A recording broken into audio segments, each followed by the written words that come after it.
Welcome to PWE Music. I'm Dr. Patrick Englert, and once again, thanks for sticking around as we continue on through our all-state resource video series. In this video, we're finishing up with the Iowa low clarinet selections, and this is number 18, the Scherzo from the Weissenborn, arranged by Rhoads Advanced Studies. Let's get into a few points to help with your preparation on this etude. So as I often go into with these etudes, we want to find out what the etude is trying to get us to work on, or what the point of practicing this etude is. And this etude, I think the main idea here is we want an overarching, flowing, just easy feel throughout it. It should feel effortless and just nice and flowing, as I've said many times. So how does this manifest in this etude? We have a few different ways that we want to work on getting everything flowing. The first is we're going between the registers fairly often. So with bass clarinet especially, that's going to be something to work on, going from the upper register to the low, or low to high, effortlessly, cleanly, as blended as we can. With clarinet, we want to make sure we have that seamless tonal shift from low to high, and it's not too abrupt when we're going between the registers.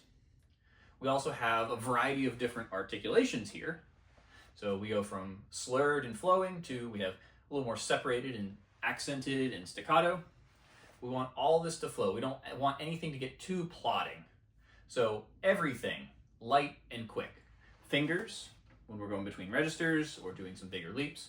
Articulation when we're working on some of these potentially heavier articulations like accents and staccatos. Everything light, quick, like a scherzo should be.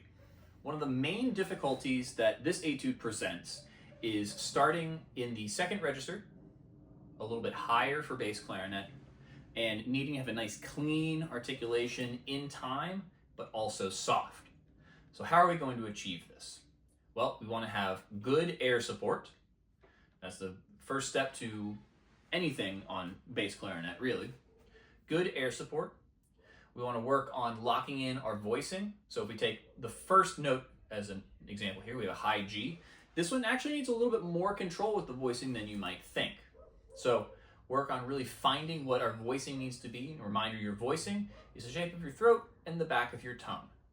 So generally, when we're playing lower, it's going to be more open. Think ah. Higher, a little closer to E. So with bass clarinet, we don't want to be constantly in that high tongue position, that E, like we would be with soprano. It's a little more flexible. So just make sure we lock in that little bit higher voicing position for that G. Finally, with our tongue, we want to be light but precise. So going back to the first point, everything light and quick. So we have our air ready to go, and we just pull our tongue away like we're releasing the note to start rather than putting the energy in with our tongue. All that together should get us a nice clean start.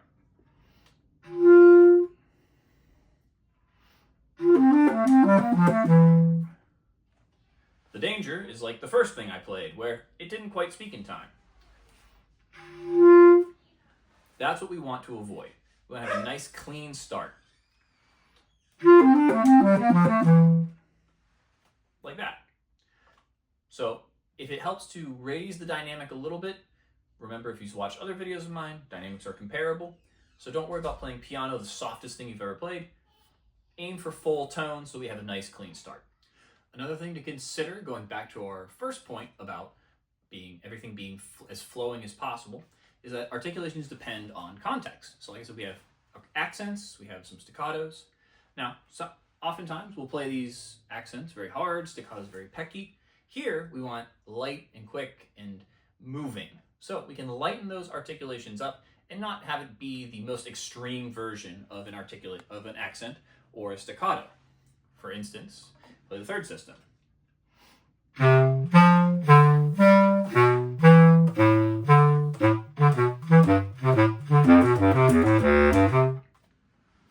So compared to what might be our hardest accent or our shortest staccato, those are a little bit more reserved, but it keeps more in character with a scherzo, which is supposed to be light and playful. So remember, as we continue on from this etude, articulations depend on context. Figure out how you want to play those articulations so that it fits in the style. Finally, as we find with some of these all-state etudes, there's not much direction given with dynamics. We have some markings here, but there's a lot of room left for interpretation. So a good rule of thumb that we can follow here is just follow the line. If it goes up, we crescendo. If it goes down, we decrescendo.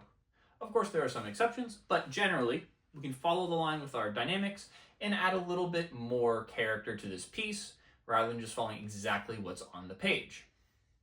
If we just follow exactly what's on the page and we don't make a statement, we're kind of just doing the average. And we're never successful in a judge performance if we just stick with the average.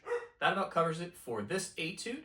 As always, if you have any questions, anything that you think I missed, go ahead and drop it in the comments. Be sure to subscribe so you can catch all the other videos in our All-State series.